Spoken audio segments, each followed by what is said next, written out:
Hello, and welcome to Autumn Glories, grabbing a bit of history as we go along the way.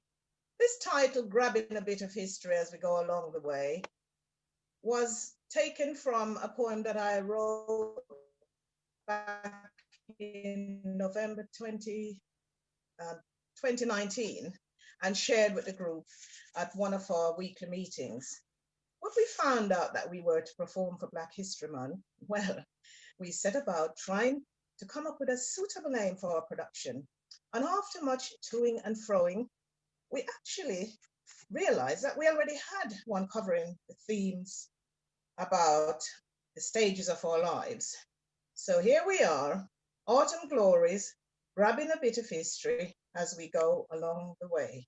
But before I go, I just need to remind you that there is a Q&A at the end of the performance. So if you have got any questions, please can you post it to the chat box. Once again, Autumn Glories, grabbing a bit of history as we go along the way. Thank you all very much. Thank you.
But I had to put a stop to things due to COVID and resort to meeting and performing via Zoom. We had to do our individual sketches separately due to the format of Zoom. And although this could be problematic at times, it was also a good way of taking our minds off things during the dark days of lockdown. So that's where we are now, performing for Black History Month. But before I go, I'd like to take this opportunity to invite anyone who is interested to become a member of our group to get in touch. And now I hand you over to Autumn Glories. Enjoy! Hi everyone, we are Autumn Glories. We are ladies who have come to entertain you with our song written by Joanna.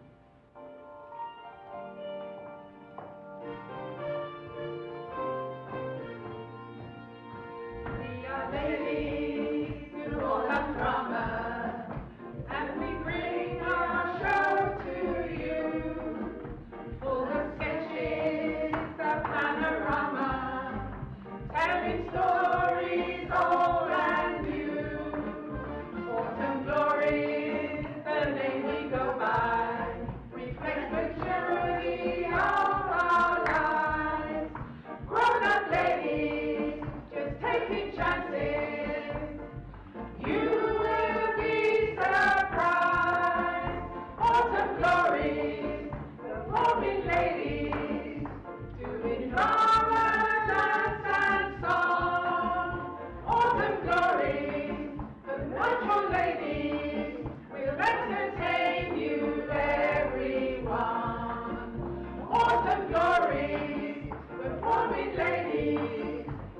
with drama, dance, and song. Autumn Glories, we're mature ladies, we'll entertain you, everyone. Woo-hoo!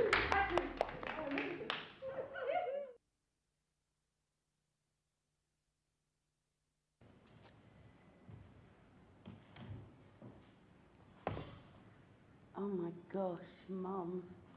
The older I get, the more I look like you. Oh my gosh. Gosh, Sonia, you're reaching age, girl. You're turning into your mum. Wow. Oh gosh, I can't believe it's 10 years. 10 years, Mum, since you left now. It just seems like yesterday. I really can't believe it's 10 years already. But to me, it's like you're never going to be gone, because where are you? I don't get the feeling that you're gone. I just can't accept it that you are gone. No, you're around, Mum, and I miss you so much, even though we didn't get on, but I really do miss you. And everybody says how much I look like you. Oh gosh. Well, I can see my age coming up now, Mum, because I am starting to look very much like you. But, you know, when I go back to my early years, Mum, when you left Jamaica and I didn't even know you. And then my brother Basil, he wrote me this letter. I just love reading this letter because it just makes me laugh, and it just brings me such joy. Let me read it to you today, Mum. My dear sister Sonia, I hope this letter reaches you in the best of health. I am longing to see you. Maybe you can make a trip out to see us in the new year. You were asking me about your early years in Jamaica. This is what I remember. I think you may have been about 5 months old when your mother left. You were born in Kingston in Lying Hospital. Our father was happy to have a baby girl. He always loved girl children. As you know, sis, we are brother and sister, but your mother is not my mother. My mother dropped me off on our father's doorstep and ran off.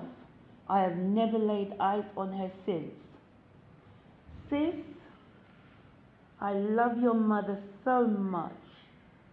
She took me out of the foster home my father put me in and looked after me like her own child.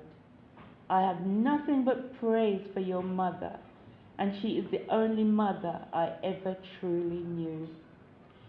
Anyhow, sis, after your birth, our father and your mother were living in Kingston with the two of us. Your mother found it so hard to live with our father because, you know, he's so fussy. You know how he is. He's a big, bossy man, and him clothes look sharp. Your mother couldn't take any more, sis, so her brother sent for her to come to England. She didn't tell our father anything. One afternoon when he was at work, she took you up to your grandparents, Miss Edith and Poppy in Benbow, and she left me next door with the neighbour. Your mother flew out to England that very day. Before she left, she told me she was sorry, but she had to go. She promised me that she would never forget me and that I would always be her son. She told me that she would arrange for her brother to take me and learn me trade when I was old enough.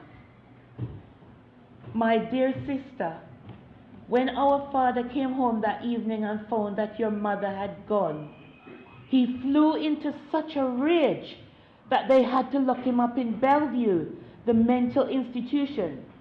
He wasn't mad, but the way he was carrying on, they just couldn't control him. So then put him in a straitjacket and carry him there for the night. He spent 3 days there. So you was up in St. Catherine with your grandparents. By the way, you know Miss Edith is not your real grandmother. Your mother's mother died when she was born. Your grandfather said a duppy box him. You know how these old people can talk some things. Anyhow, Miss Edith loved you just as her own granddaughter, and I know you was happy living up there with them. You had your own little goat, and we daddy even buy you one little puppy. One Sunday morning, my father wake me up real early and say, "We are gonna look for your sister." We take 3 buses before we reach, and then we have to walk off of the main road and up the hill to your grandfather's house. When we reach, we see Miss Edith outside with you in her hand. My father say, "Good morning, Miss Edith. Me come to look for my daughter." Miss Edith say, "Which daughter that? I know for your picnic." My father go for grab you, and Miss Edith start shuffle and go for fight. Your grandfather run out, shout after him and call the police. When the police come him say, "Make the man see him, child." Miss Edith say, "I know for him pick your ear, sir." I remember that day you gave me a piece of cane that you were holding in your hand. Boy, these years pass so quickly.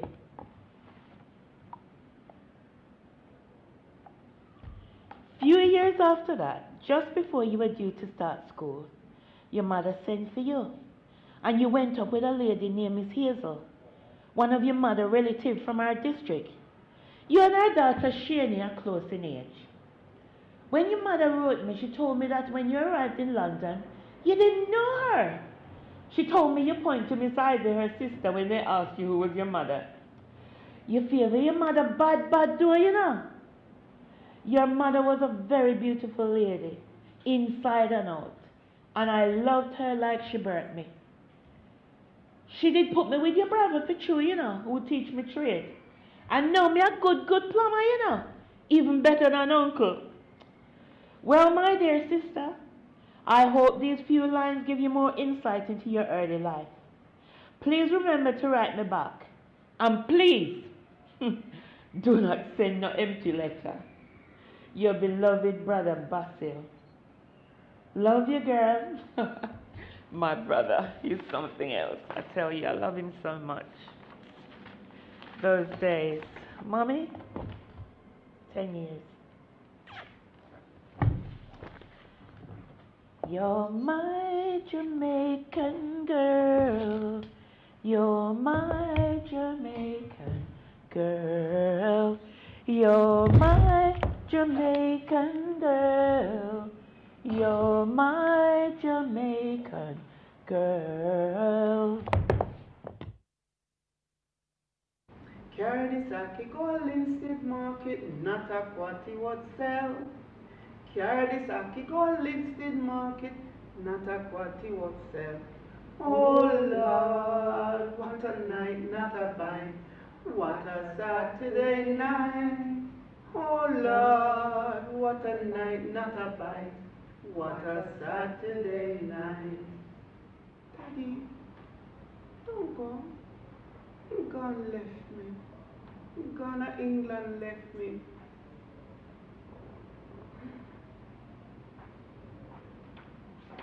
Daddy, don't you walk so fast. Daddy, don't you walk so fast. Daddy, slow down some. You're making me run. Daddy, don't you walk so fast. Daddy! Daddy! Daddy, where you going? Daddy, don't leave me. Daddy, go. Daddy, don't go. Daddy? Daddy? Where's my daddy? You're not my daddy. No, you're not my daddy. My daddy is a tall man. You're short. You're not my daddy. I don't want you. I don't want you. You're not my daddy. Yo, enyi Biafra la wala. Enyi Biafra la wala o, Enyi Biafra la wala. This is the song they sing to make all the young people gather to know that the soldiers are calling us to come and help. So we used to either hide in the bush or in the park. After the air raids, because you don't know when they come, they just come and raid and kill as many as they could. And then our job used to be to go and pick up parts of the body after each air raid and dump them into a big, massive, grave. And then after that, you go home. Sometimes, if we are lucky, we get relief food for the day. Sometimes you don't get any food. You just walk from place to place. You have to run because when the air raid comes, they don't know whether you're a kid or... So you have to run to a safer place. So after the war, although our compound was razed to the ground from a bomb, then after that, one of my oldest brother who was here then came and brought me here.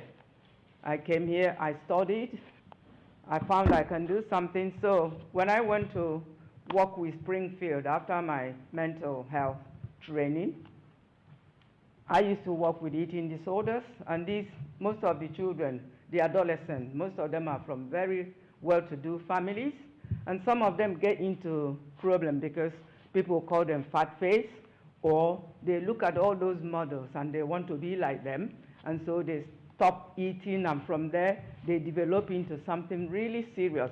So when every morning, we used to have a meeting with the girls.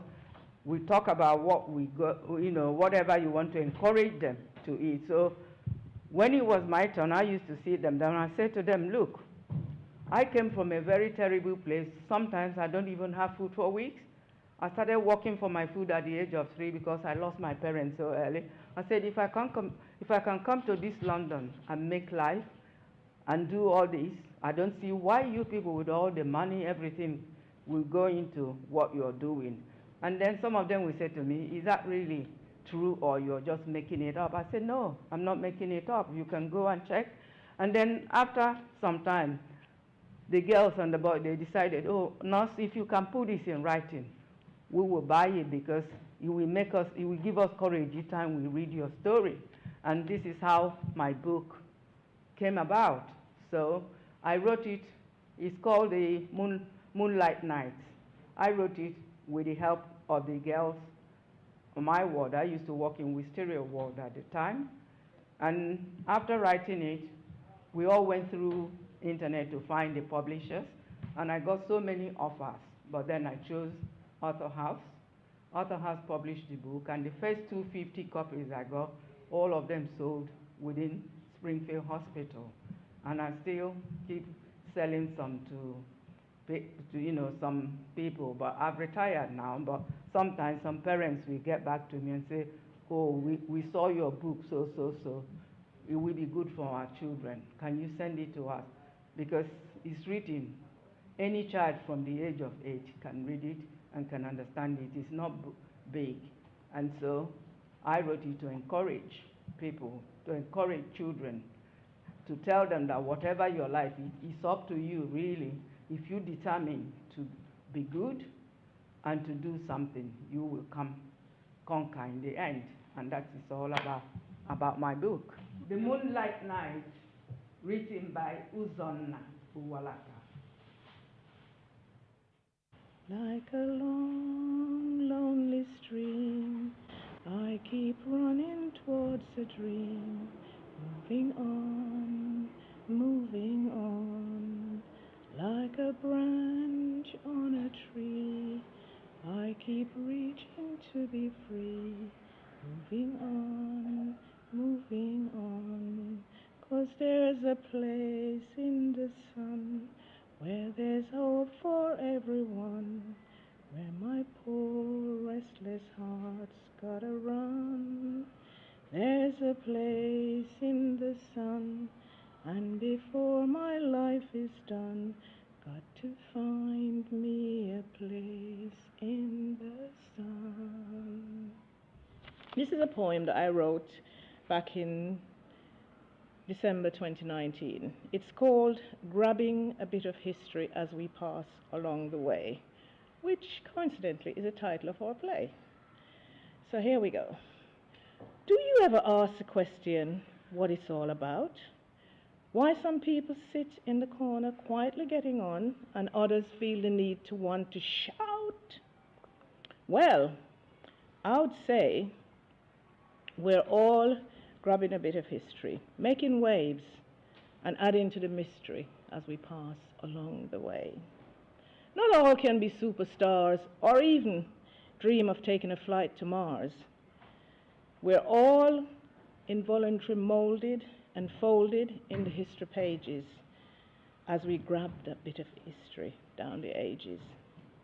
And from generation to generation, we leave our marks in every crevice and every corner of every nation, reaching and preaching, laying bare our scars at the human substation, grabbing onto history as we pass along the way. Thank you. The first time ever I saw your face, I thought the sun rose in your eyes, and the moon and the stars were the gifts you gave to the dark and the endless skies. I'm going to tell you about the first time I saw my mother take a stand. It was 1957. I was about 6 and a half, and my little sister was just 4 years old.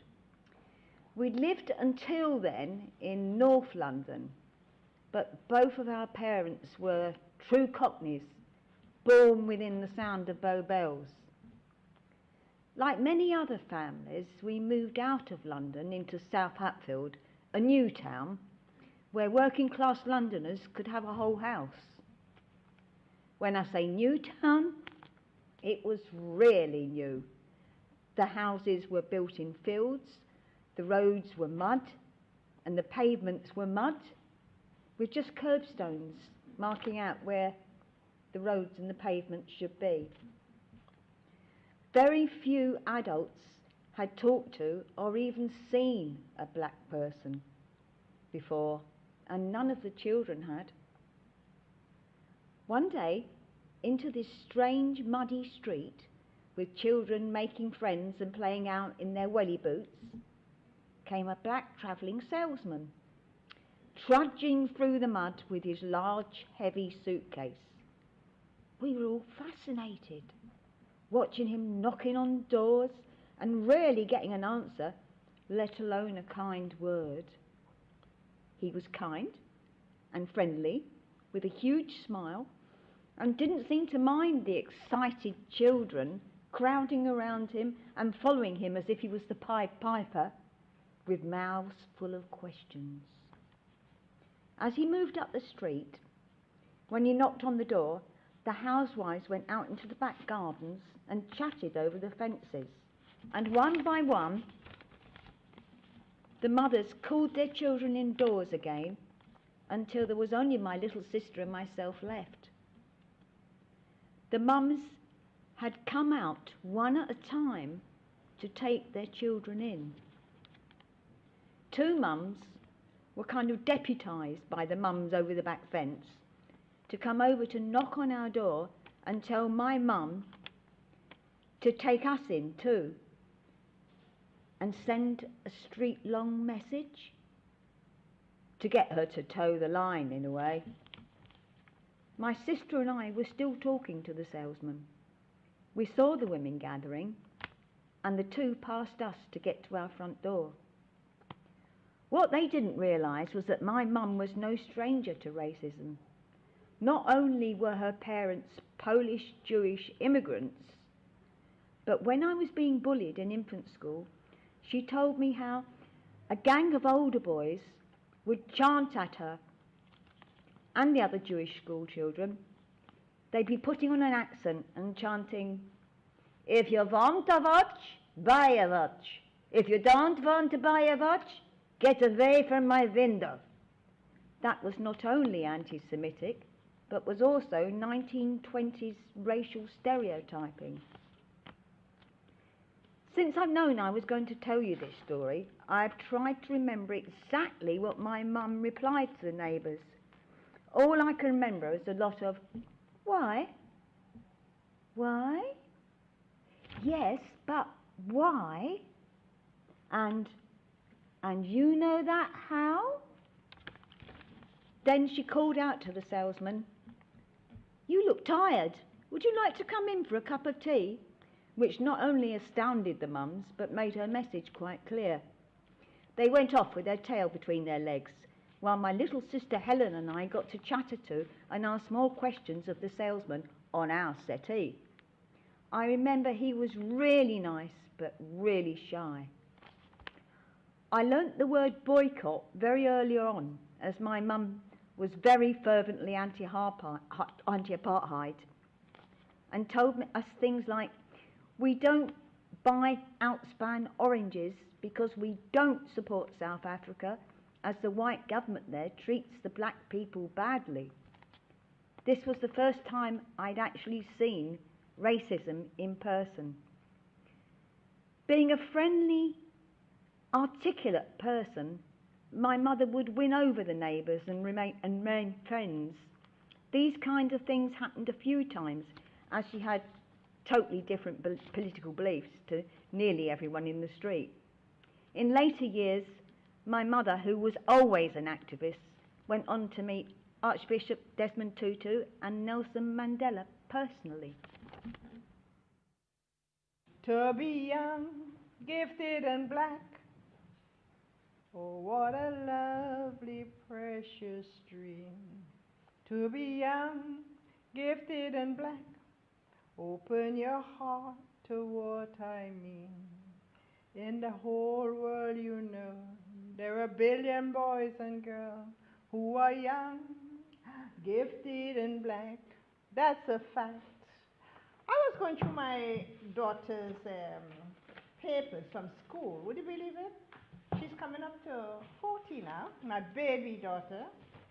And I came across this beautiful writing. She was age 11. So I thought I would have to talk about race. So I typed it out. And here it goes. We are all different races. We come from different places. Look, the color of our faces show that we are from different races. Some are black, some are white and brown. And for this, they always fight. A war we will not win.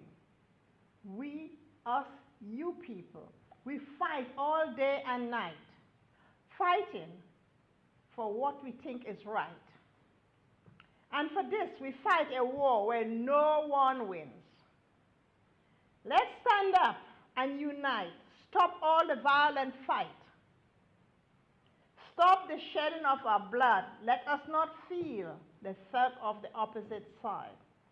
Let them not rule our mind, thinking that we are no good. Not everything is white. They are not better than us. They look at us in disgust and treat us like dirt. Do they know that hurts? Don't be pulled down by their wicked ways. Be yourself. It always pays. Do not fight the violent war, a war where no one wins. We are proud. We say this loud. We are not afraid of anyone anymore, even though they take our riches and make us poor. We fight a non-violent war, a war where one day we will win. Maybe it's because I'm a Londoner that I love London so. Maybe it's because I'm a Londoner that I think of her wherever I go.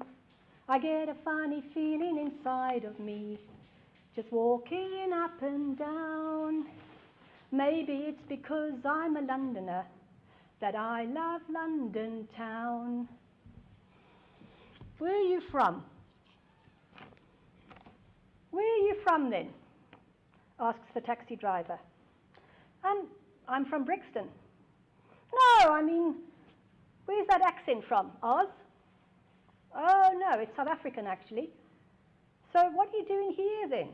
The weather's so awful here, and it's so sunny there. Well, actually it gets quite cold in the winter there too. Not like this. No, not like this. Living here long? What, in Brixton? No, I mean the UK. Oh yes, it's been more than 20 years now. So where are you from?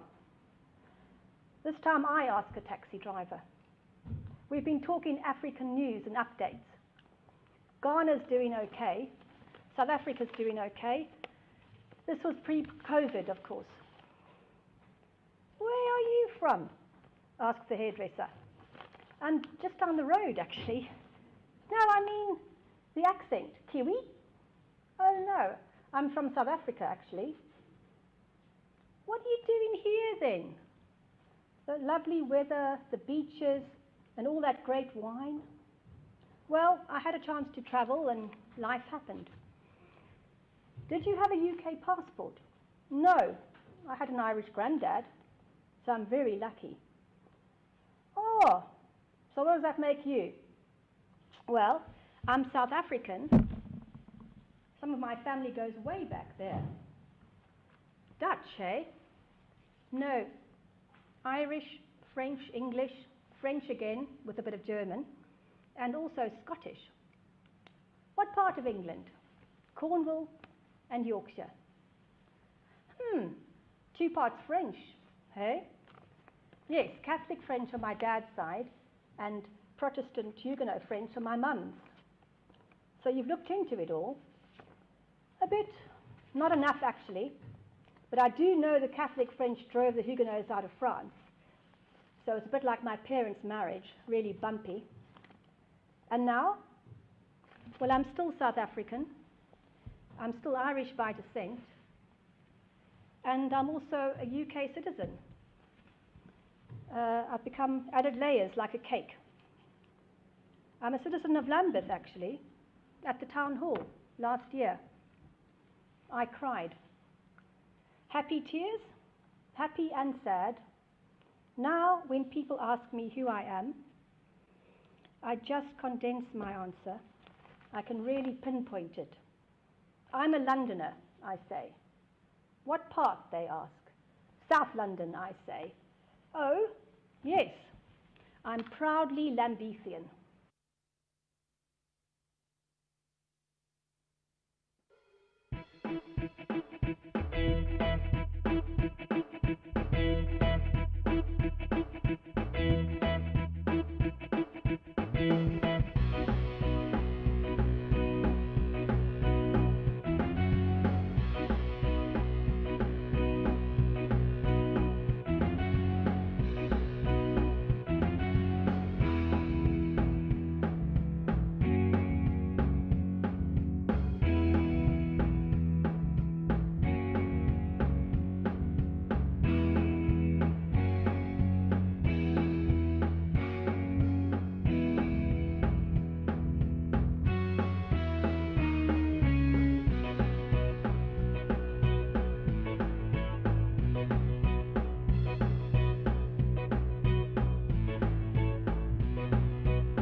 Empty Nest, Part 1.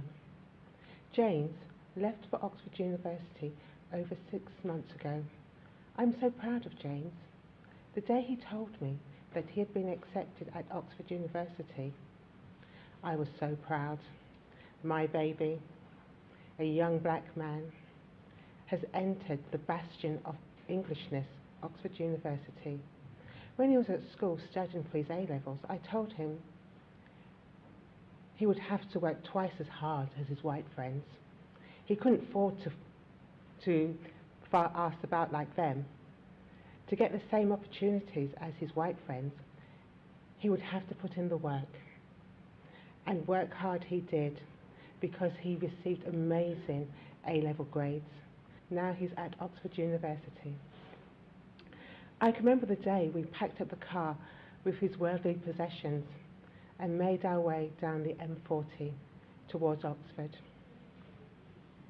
He'll be studying law, following in his older brother Jordan's footsteps. Jordan now works at one of those magic circle law firms in the city. And my daughter Jeanette works for the local council as a social worker. I can remember the day so clearly. We unpacked the car of his belongings and 2 weeks' groceries just to get him started. I drove back to London from Oxford, crying uncontrollably. At every traffic light I stopped and rested my head against the steering wheel, tears pouring down my face. Why was I crying? It's all over. That physically intense, demanding parenting. Who am I fooling? It's never over. I will always be their mother. They will always be my kids. I will always love and support them. So no, it is never over. I will always be a parent. The house is so quiet. No loud reggae music with its loud bass shaking the very foundations of the house. No loud political debates over the dining table. How I love those heated debates. No empty orange cartons left in the fridge and me losing my rag. No banging of doors or having to listen to petty arguments. Initially, I felt a sense of loss. All of my kids now have left home and have their own lives. They're making their own way in the world. It's so strange not having the kids around. There are times I have felt low, so low that I would say I was depressed. Only yesterday, I stood in James's bedroom looking at his picture. I took a deep breath just to smell that familiar smell. Oh, the thought of my wash belly no longer living at home.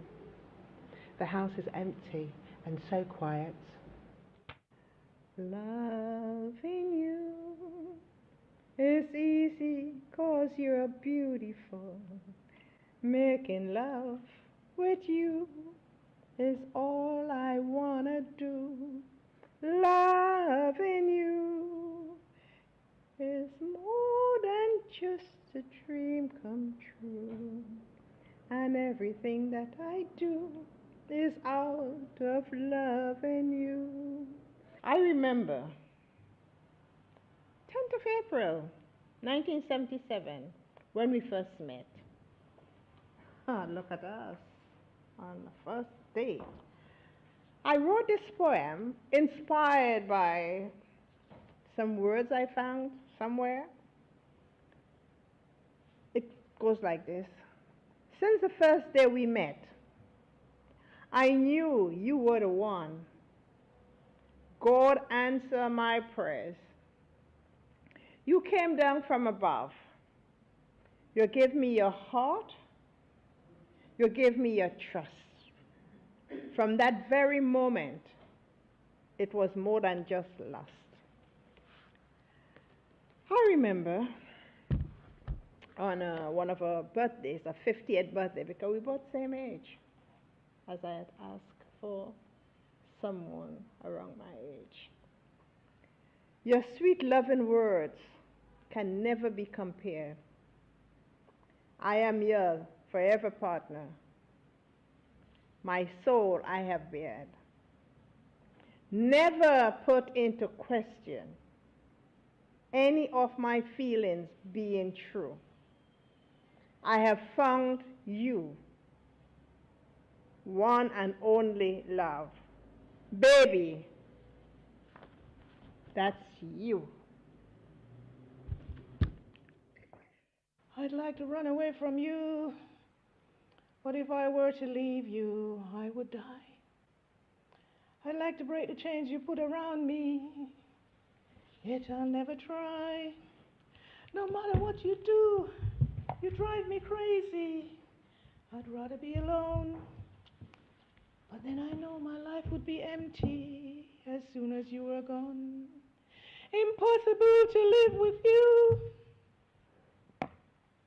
but I could never live without you. But whatever you do, I'd never, never, never want to be in love with anyone but you.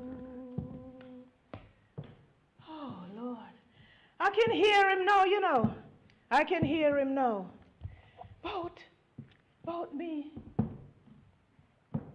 Not another word he said. Not another word. What's he trying to say?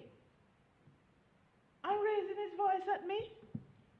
Is he trying to say he doesn't want to hear the sound of my voice? Or I shouldn't say anything? And I am so vexed. Can't even express myself. I need a drink. You know something? I'm going to go up to that drinks cabinet, you know. And I'm going to help myself to one of his drink from that fancy rum he had locked up in the drinks cabinet for God knows however long.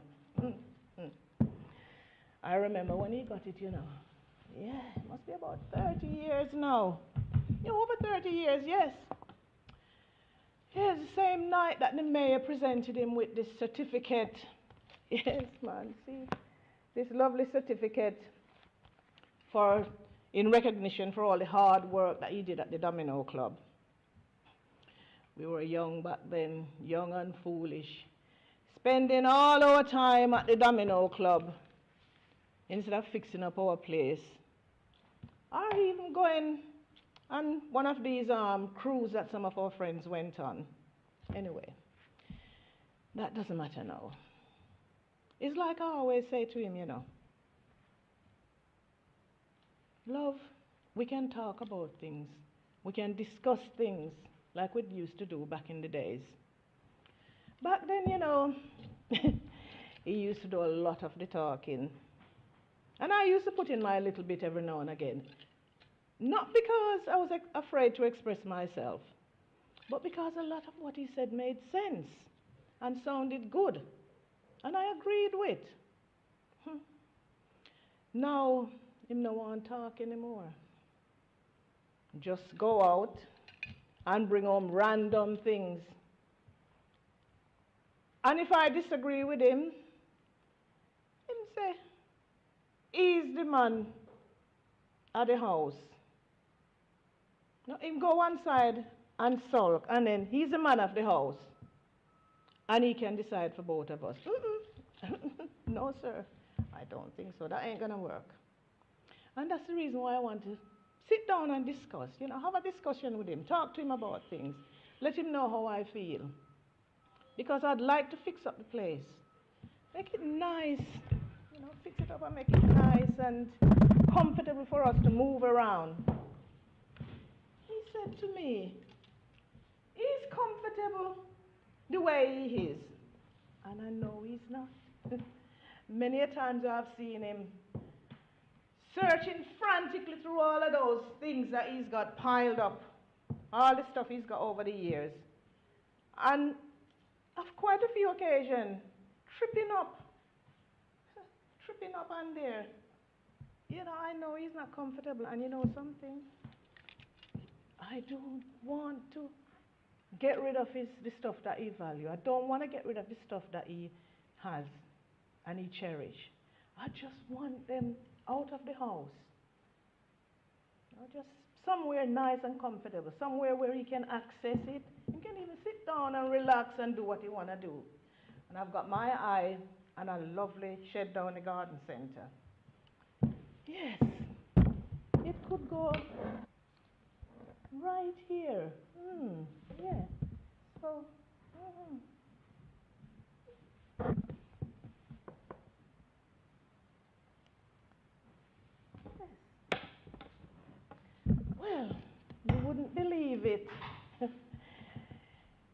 he must have been paying attention to some of the things that let rip from my mouth. Because next thing I know, he's popped his head round the corner. Come, love, come. Let's sit down. Let's sit down and have a discussion. You know, because, you know, I'm not being difficult. I am just tired. But I tell you something. The moment you start nagging, right, and carrying on, I am off, out of here. Impossible to live with you, but I could never live without you. For whatever you do, I never, never, never want to be in love with anyone but you.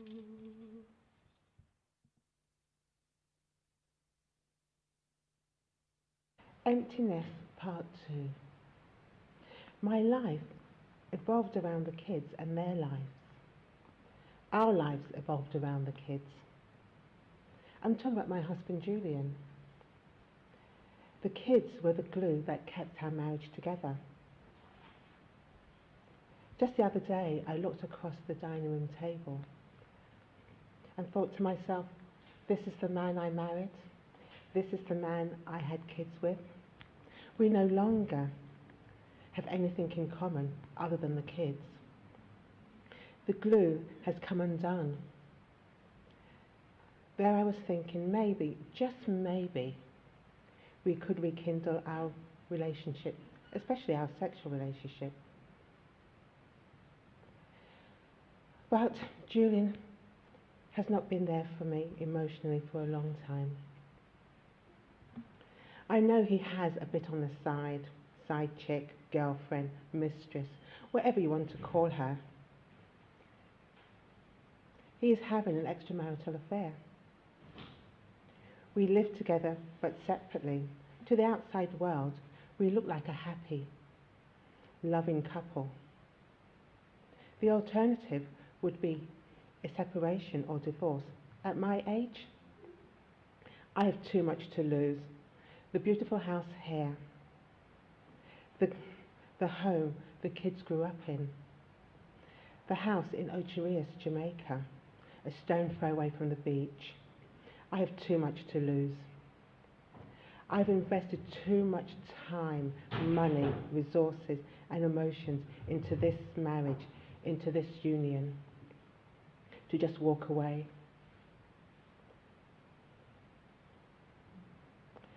This new kind of relationship means Julian can continue with his extramarital affair, and I can start a new life. Now the kids are gone. I talk to my friends about how I'm feeling, and they say, Ange, get a life. I have a life, but it seems empty without the kids. What does the future hold for me? There are so many opportunities. Take up a new hobby, try new things, travel to exciting new destinations solo, meet and make friends. It's an exciting time for me. I'm starting a new chapter in my life. I've just started doing yoga. You won't believe what the classes are called. SOB, which stands for Stiff, Old and Broken. I've also thrown caution to the wind, and I've met a younger man. He's 14 years younger than me. I love the look on people's faces when I tell them I have a younger partner, and I mention how much younger he is. Oh, I've given myself permission to enjoy life. I have a new relationship, new friends, new social life, new outlets to fill the void the kids once filled. I prepared my kids for life's challenges. I've done my job. And I have done it successfully. And yes, the nest is empty. But I'm starting a new chapter. I spend Sunday evenings calling the kids, and they say, "I'm all right, Mum." I know they're all right. I just want to hear their voice. I just want to keep that connection. They're totally independent. I just want to be needed. You don't stop being a mother or a parent when kids reach a certain age. I know I have to let go and allow them to live their life. It hurts. I can't even explain how it hurts. That deep emotional pain. It's so ironic. You spend years preparing your kids to be independent, to take on responsibilities, to take on life's challenges and enjoy life. You prepare them for life. You prepare them to leave home and start their own life. So why does it hurt so much? Yesterday, all me troubles seem so far away. Now them look as if them here for stay. Oh, I believe in yesterday. Suddenly, me no half the woman me used to be. There's a shadow hanging over me. Why, yesterday come suddenly.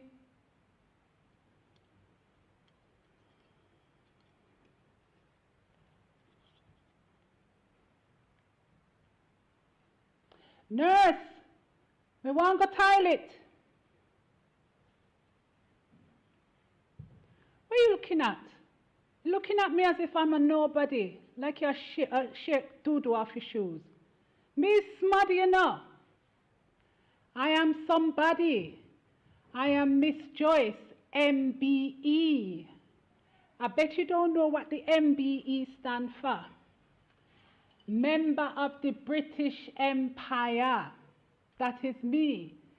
Is the Queen give me this, you know? I go to Buckingham Palace and me get this award. You look at me like me's nobody. I used to be somebody. Me was a community person. Me go all over Lambeth. Me do whole heap of things. Look at me when me was young. You see? You see how me was a fine lady? It's because you see me now, me can't do nothing for myself. You know what? When I was younger, me was the first black woman. In fact, the first woman in a Lambeth to drive the bus, the school bus for the children them. Me go all over, me take them from one school to another. Yes, I was a community person. Me do all kind of things in a Lambeth.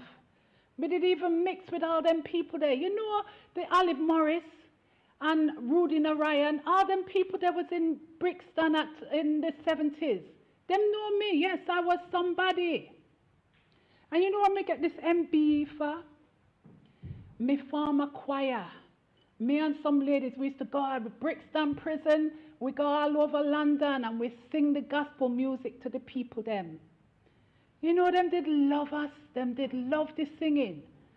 Me don't know who put my name forward, but me so glad because me go and meet the Queen and she give me this MBE. You see, me tell you, me smarty. Nurse, I say I want to go toilet. Anyway, I don't blame you because you see me sit in this chair, me can't do nothing. Me can't even go toilet for myself. And you know, see nobody come visit me. But me have somebody, you know. Me have a daughter. Well, she not really my daughter. She's my niece, my brother child. But when him decide to go and fight for the British Army in Germany and get himself killed, me take her over as if she's my own baby. And she love me, she's so loving. And me raise her as if she's my own picnic. You know, the girl is bright. She become a nurse. She's a midwife in St. Thomas Hospital. But you know, since I've been here for the year, you know, see her come, you know where she there? Them send her back to Jamaica, tell her say she's an illegal immigrant. Yes, the Windrush scandal, you hear about it? Yes, my daughter. Then she get caught up in that. Them send her back. You know, one morning she phoned me. She bawling on the phone. Mom, they must send me back to Jamaica. Me said, what is this? She tell me, she never did want to distress me, so she never tell me. She did think say it was nothing. She would just find papers to prove say she is British. And then one morning them just phone her and tell her say she have to go, there's a plane taking her back to Jamaica. I tell you, me was shocked. Me ball. I tell you, the thing broke me heart, you see. But them no know who them I deal with. Me is Miss Joyce, MBE. So you know what me do? Me go on me MP and me tell him, say, me a British citizen and my daughter is a British citizen. And I remember when she come over here on my brother passport in the early 60s, but that she's not a British person. I said to the MP, if him not get me daughter back over here, there's going to be trouble. And him knows him don't mess with Miss Joyce, MBE. So, you know, right there, the letter. Oh, this is my baby. Me always keep a picture of her in my Bible, you know, it just make me feel happy. But you know what? Last week me get this letter. The letter, me tell you, me read it, it's from my daughter.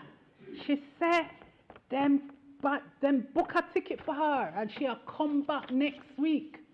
I tell you, my heart just lifts. My daughter coming to visit me next week. She said, Mama, I'm coming home.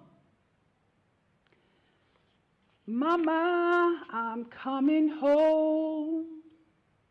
And I'm so glad my baby's coming home. And I'm so glad she wrote me a letter saying, Mommy, I'm coming home.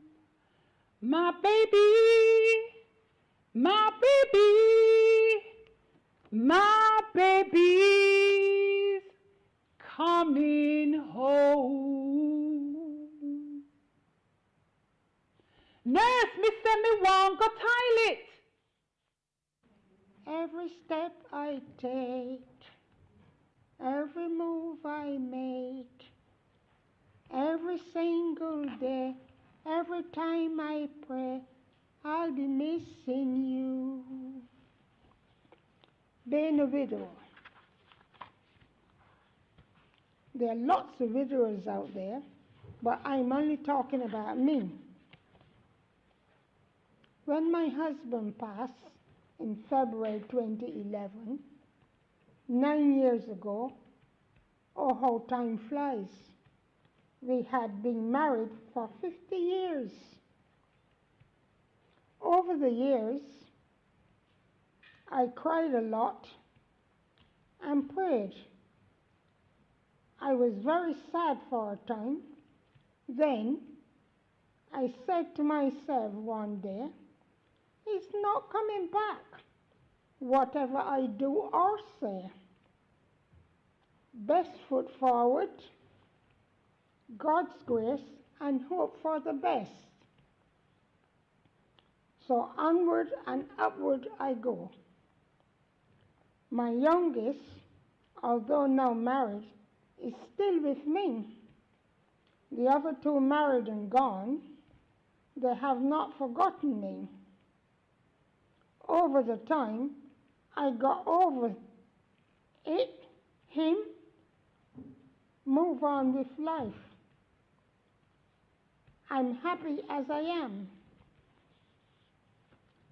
Strange thing, I sat down last Christmas and slept for 2 days. I didn't know what happened.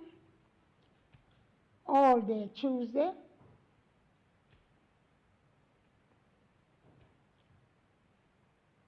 until Wednesday evening, my son came home. He got me up, gave me a drink of water. He got his wife and brought her over. Together, they showered me, put me to bed, and called the doctor. Also called the church minister and prayers were said for me. The doctor and nurses came, then off the hospital for a week. I am much better now, still missing my husband lots. He was my friend, lover, father of our children, and would not have it any other way. By God's grace, amen. Thinking of the day when you went away, what a life to take, what a bond to break, I'll be missing you.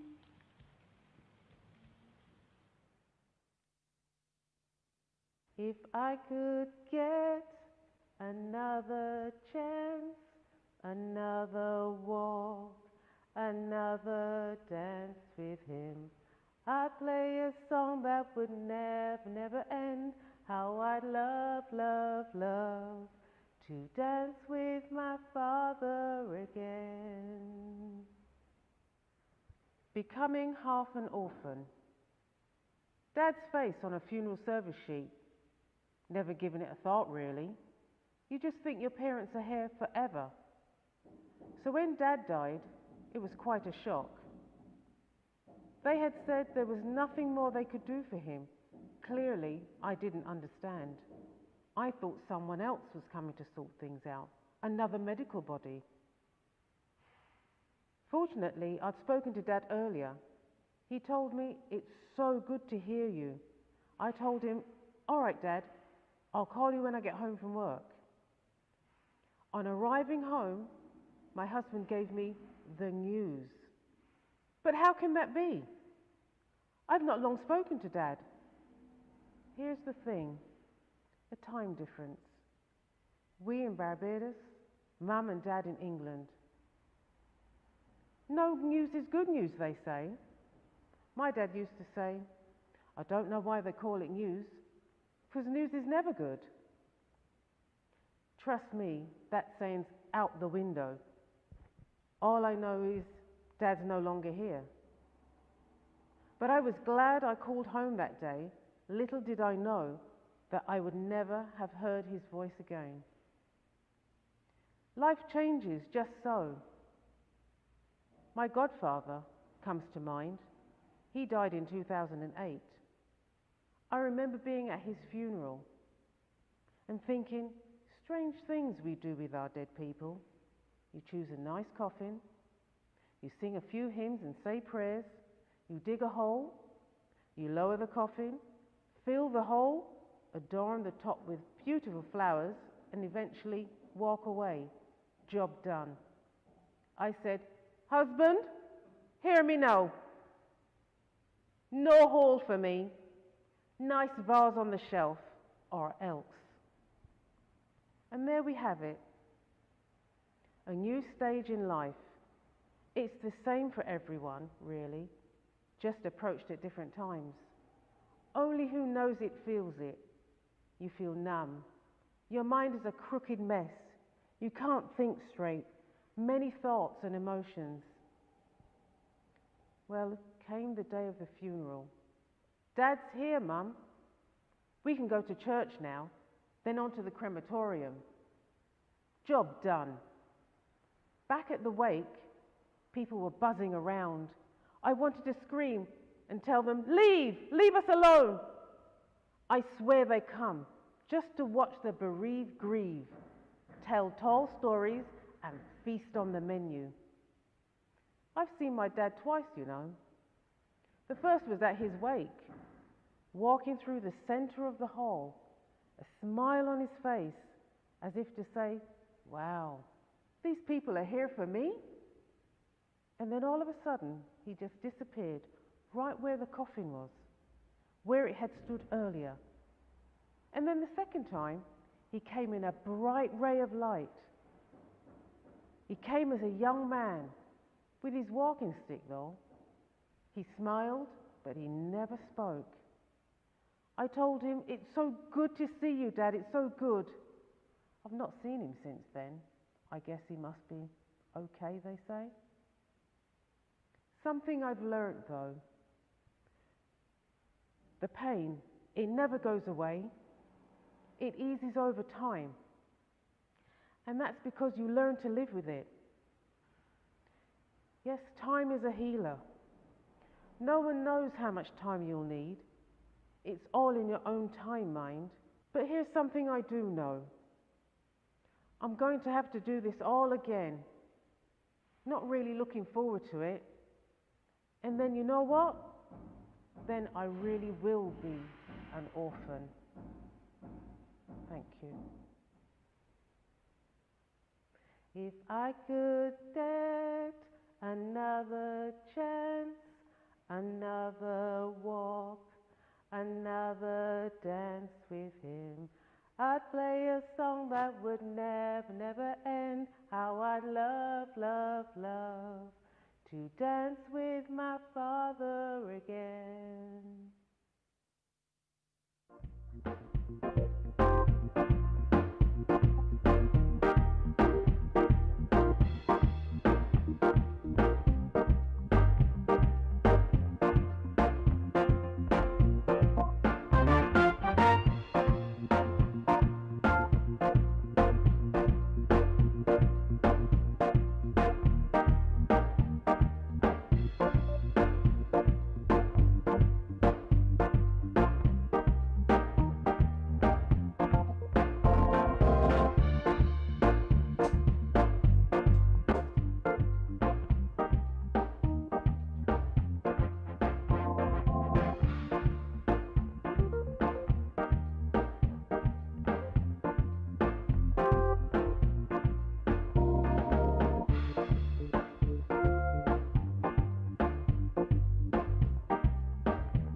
Come on in and join the conversation.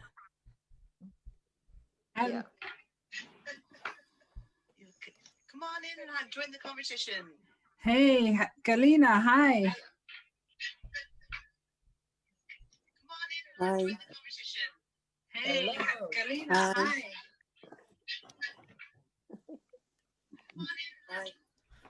I thought Galina was there. Yes, we are there. We're live. You can start talking. Okay, hi. Well, thank you all for watching our performances. We enjoyed doing it, putting it together, and I hope you did enjoy the show.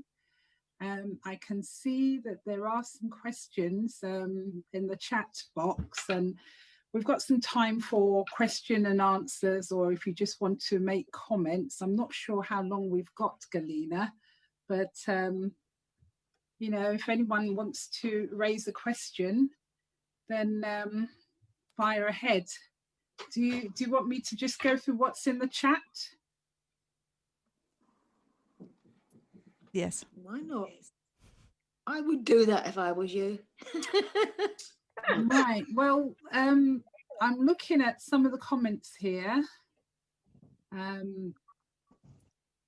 Right. It says when I come out of the screen here, you can talk. Okay. Right. There's a comment from Ben Goodyear. Well done, everyone. Thanks for sharing. And another comment from Nicola Webb. That was powerful. Thank you.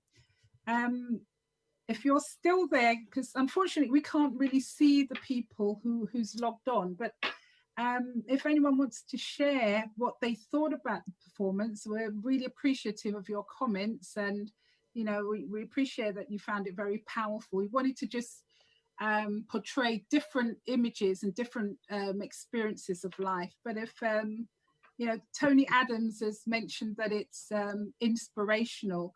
I mean, if anyone wants to ask a question of any of the cast members, then please do so. Raise a question in the chat. Otherwise, we'll sort of talk amongst ourselves for the time that we've got left, just to you know, just share with you how we felt about the performances. Whilst we're waiting for a question to come through, because I can't see any further questions coming through at the moment, maybe I can ask Angela Sutton, who is with us for living in Barbados, and she was the final sketch and pulling it all together. And I know that when I first watched your sketch, Angela, it brought back a lot of feelings for me, because as some of you know, I recently lost my son at 21. And, you know, there is that feeling that people are there and you just want to say, leave me alone, I just want to be on my own. But how did you feel about performing that sketch, Angela? Good evening, everyone. Thank you for tuning in, if that's the word to say. In actually putting together the sketch or the monologue, it is something, well, as you'd heard, that my mom had said earlier that Dad had passed, now it's 9 years, but it was something that was always in my mind, and it was always something that I thought about, but I never actually put it to words, or to paper, rather.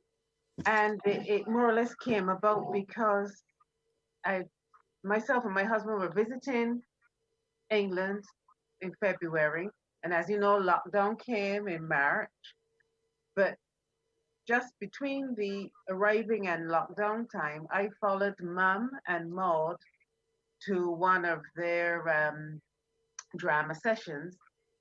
And at that stage, you all were putting together this, grabbing a piece of history as you go along the way. And I suddenly thought, well, I could add something there. And of course, all those words came back. And that was just through following Mummy and Maud to these drama sessions to see what they were doing. So the opportunity came and I took it. And I have to say, it was hurriedly done because you all were virtually coming towards the end. But then, of course, lockdown came and everything had to be done by Zoom, which made it difficult. So we were actually meeting. We were just meeting once a week via Zoom and putting all our stories together and so on. And it just all fell into place. So when Mum decided that she were going to do The Widow, her sketch as becoming a widow, I thought, well, I can add the end. And that's how it came about, really. And I'm quite proud of myself because it's something that I've never done before. I just took the opportunity. And of course, meeting you all ladies was just absolutely fantastic. So, yeah, it was difficult because also bringing out a lot of emotion, a lot of feeling. And yeah, it's sad. Right now, I feel quite tearful, actually. Yeah, it is something watching yourself back and watching it on, and you know, also, I mean, we've seen the sketches several times, but for me, every time I watch someone else's sketch, I see something different. I don't know if anyone else wants to share a comment whilst we're waiting, and please, whoever's joining us and watching, please do raise some questions. We'd love to hear from you. But I think it's Ruth who says, was that Ruth? Do you want to say something? Yeah. Not really. I'm a bit lost for words, actually, for once in my life. Well, no, that's fine. I thought your sketch was brilliant, and just brought me back to when I was young, and we had a salesman, the same sort of similar situation to what you described, and he used to play tricks with us. And you know, as Mum was looking through the suitcase full of goodies, buying things for us, he would perform tricks and keep us entertained. And you know, he'd have a penny, and you know, it would sort of disappear in the hand, and then it would come behind his ear and things like that. We were just fascinated by him, you know. Well, you can see what an effect it had on me, because I was 6.5 and I remembered it all that time. Yeah. There is a comment, lovely bit of nostalgia. I think quite a few people have shared that with us. As you know, I'm not sure who made that comment. Staying blessed always, a lovely bit of nostalgia, she says. But yeah, I think the various different sketches does bring back a lot of memories to quite a few people. Does anyone else want to comment on, you know, it being nostalgic?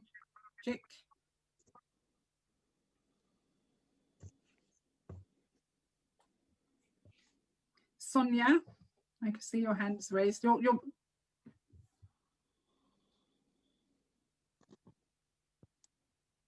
Yeah, third time I've watched it now, isn't it? Third time? Yeah, I think it's the third, and, yeah. Yeah, and I know what we were saying earlier about YouTube and everything, and I thought, no, I wouldn't want to watch it again. But having heard it for the third time, I can repeat back now everybody's stories, and I've heard more and picked up even more of everybody, especially Uzona's. I picked up in detail Uzona's. It was like it was much clearer to me this time. Yes. You know, and I want a copy of the book, if I can get it, please. It was just, I just heard it. I listened to it before, and I listened to it again, but today I heard it. Yeah.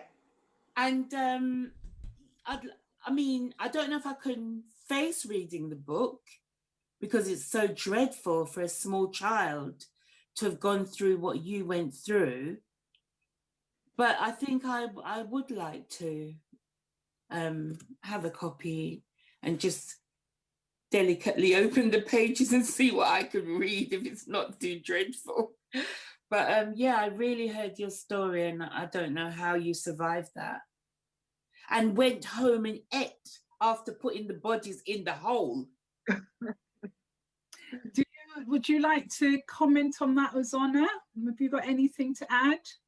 At the time, you know, when the war was on, when you are picking up parts, you don't really think about it. All you're thinking about is to be safe.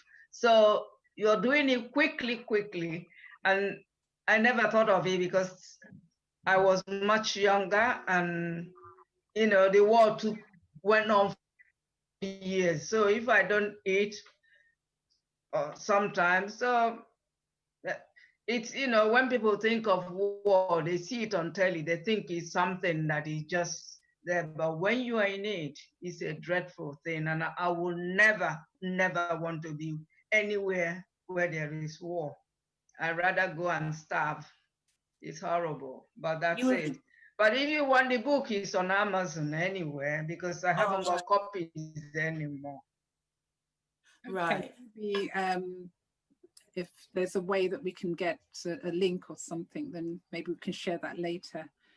A comment's come in from Ben Goodyear again, and he said he liked the mix of the drama, the singing and dancing. For me, when the dancing, every time the dancing comes on, I just have a laughing fit. I remember we tried so hard to get in unison and steps, and maybe if we had a lot more time to practice. And so, to be honest, we should pat ourselves on the back, because we're not dancers, but you know, it adds a little bit of fun, because some of the sketches are quite heavy, but I felt that, you know, when the dancing came on, it was a bit humorous to watch for me. I don't know if anyone else wants to share anything about. Certainly. Yeah, especially today, watching it back, I set myself off camera and have a good laugh. And I think there was I can see you, Susan, just 1 minute. There's a comment again. It says, "You're all ladies of many talents." Wow. What would anyone like to respond to that? Many talents. Do we see ourselves with talent? Susan, you were going to say something, maybe not in direct response to that. No, I was going to say that I thought the editing of the dance, we had a bit of special effects added, and that also made it a bit more kind of funky. Yeah. Great. Yeah. So every time I see that, I think, oh, wow, there's a nice special effect, and we kind of go across the stage or something, and we look like a bit more funky than I can. So, yeah, well done to Laura for doing that. And well done to Laura. She did good. Editor. And Laura's our editor.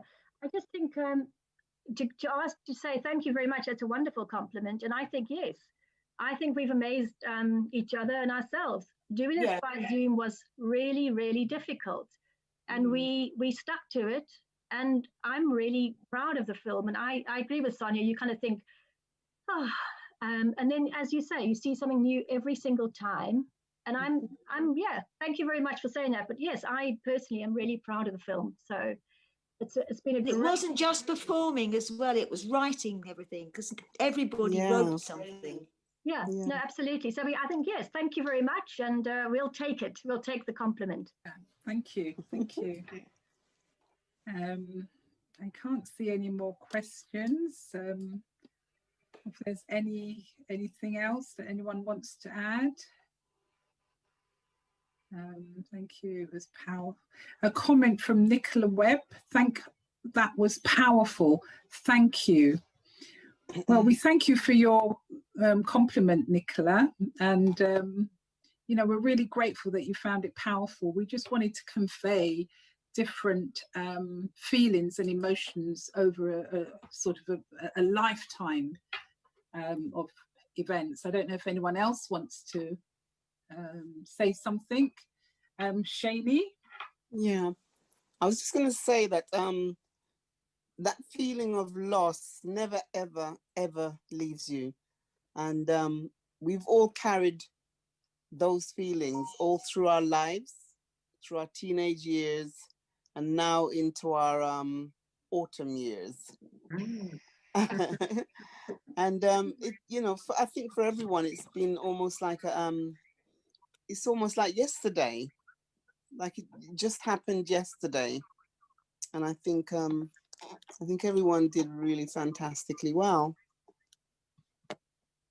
Well, yeah, I can understand that as well, because I think with the sort of broken relationship, I know for myself, doing child protection, we put a lot of emphasis on attachment, and you don't realize that, you know, you could still have that attachment broken with your mother being around, but the emotions are not being given, so you feel detached.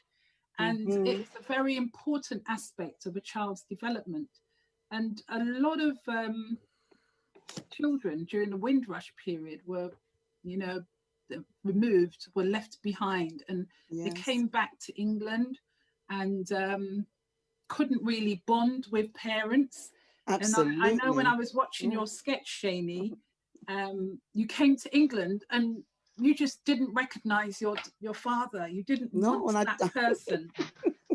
Yeah. I didn't even know my mother, because when my mother left, I wasn't aware that she had actually left.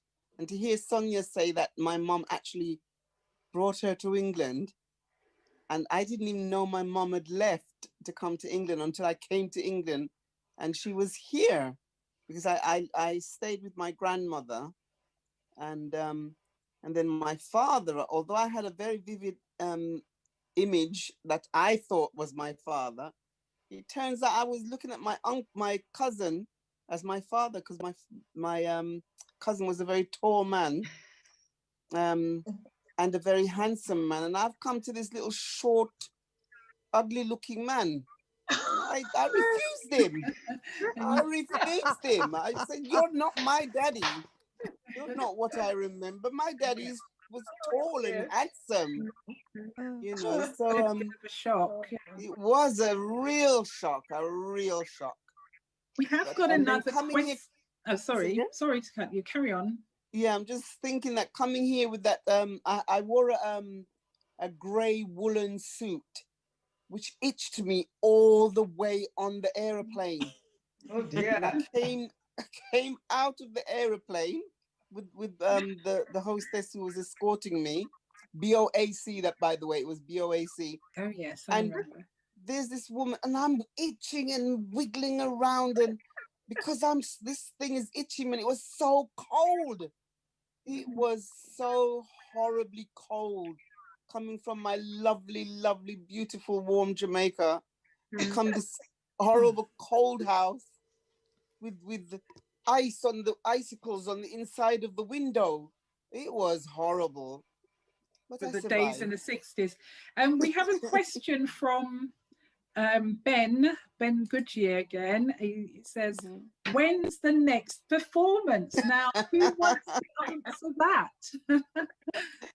We're planning. Who wants to answer that? Set up some tours for us. Right. Tours. Dawn will set up some tours. The next performance, well, we have been. Oh, Maud, you can take this away. Well, the next performance will be coming very soon, and it will be all about loneliness and living, having sort of recalling things that reminiscing, and life. Because of this loneliness, we are going back in time and thinking about the good times we had.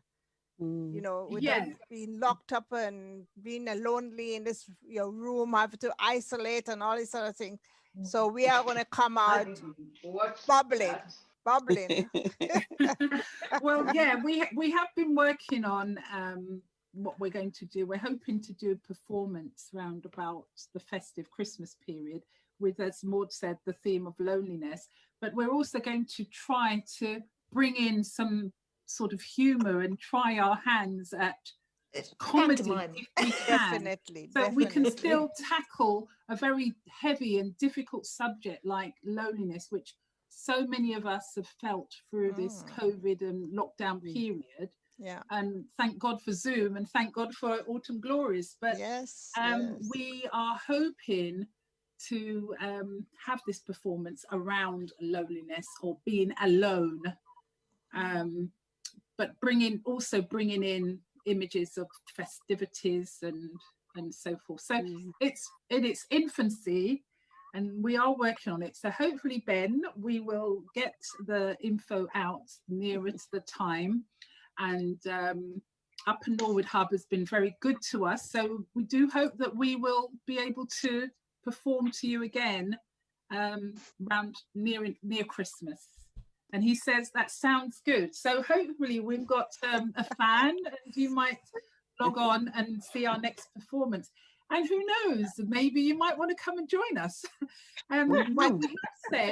We have said that we are in our performance at the end, we are looking to expand, but because of COVID and lockdown at this current moment, we are not actually welcoming new members. I think we need to work out how we gel together and continue to perform during the lockdown period, and then hopefully in the new year we'll see what will happen. But once we know where we're going, we will be welcoming new people. And it's not a ladies group, it's Autumn Glories, of which we would love to see men as well. So whoever's listening to us, if you want to come and join us, we all just got together, we responded to an email, and that's how we found the drama group. And then we decided to, when that first drama ended, we decided to carry on because we enjoyed doing it. So hopefully we'll have some new people joining us in the new year. And budding script writers, if anybody's got a script, We'd love it. Get cracking tonight. We will be trying and doing. We can develop our own as time goes by. Who knows? Maybe there's some budding script writers amongst us. You know. Does anyone else have any other comments? Are there any more questions? I don't know if Galina has got anything that's come through. Galina. Donna, you said no. Okay. No, I was saying Galina is. Just to say, ladies, that I've added your contact to the comments, and I've also linked in the book from Amazon. Ah, lovely. Oh, great. Although I should say that local retailers are available in both Brixton and probably the Book Crow in the Crystal Palace Triangle. As you mentioned, Book Crow, I think I should just mention, because I wrote a book with my late son. He was a spoken word poet. And the book, I did go around to the local shops like Booksellers Crow in Crystal Palace. There's Dulwich Books. There was a shop in New Cross and a few shops in Brixton who are willing to take local authors. Because what I found was that unless you've got a large publisher, it's really difficult to get into Waterstones and places like that.